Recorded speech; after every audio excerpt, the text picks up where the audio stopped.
Well, welcome to day 45. Today is the last day of the 2023 Legislative General Session. I'd like to introduce my wife, Susan.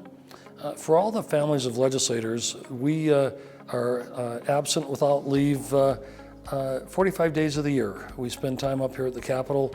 Usually our families, our spouses come up and spend the last day with us. During this session, we've done a lot of things on your behalf. Funding of education. Almost a 13% total increase in education funding this year, which is unprecedented in anyone's memory. Funding for Great Salt Lake, for water conservation. There's no substitute for the snowpack and the wonderful snowfall we've had, but we believe that rational, reasonable conservation policies are important because we won't have, 150, 200% snowpack. The other thing we've done, we've put away about $800 million to pay down state bonding. We've funded transportation projects. All in all, it's been a pretty remarkable year. We have a major tax cut. I don't want to miss that. Almost $500 million tax cut. The other thing that we're doing, we have an amendment to the Constitution that will modify or remove the earmark on income taxes, paired and partnered with a statute that would remove the state portion of sales tax on food.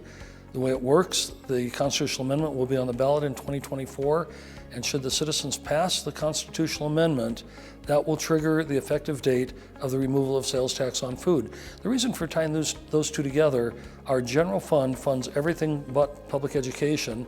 Tax on food is a major part of that.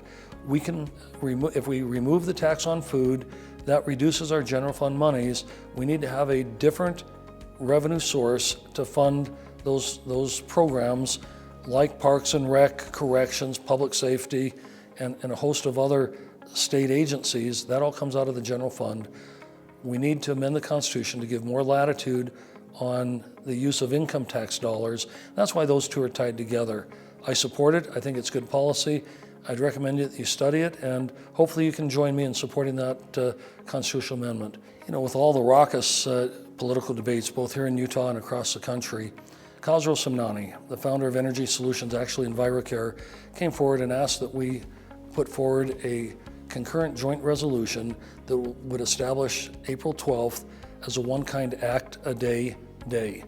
Now, we have very, very passionate debates up here, but that's not mutually exclusive of trying to be kind. I believe that resolution will be heard later this afternoon on the last day of the session. But all it does, it says that one day a year we ought to set aside and consciously do one kind act for someone that we don't know. Nonetheless, it's been a very active year. Thank you for listening, and you've got my email and cell phone. Love to hear from you.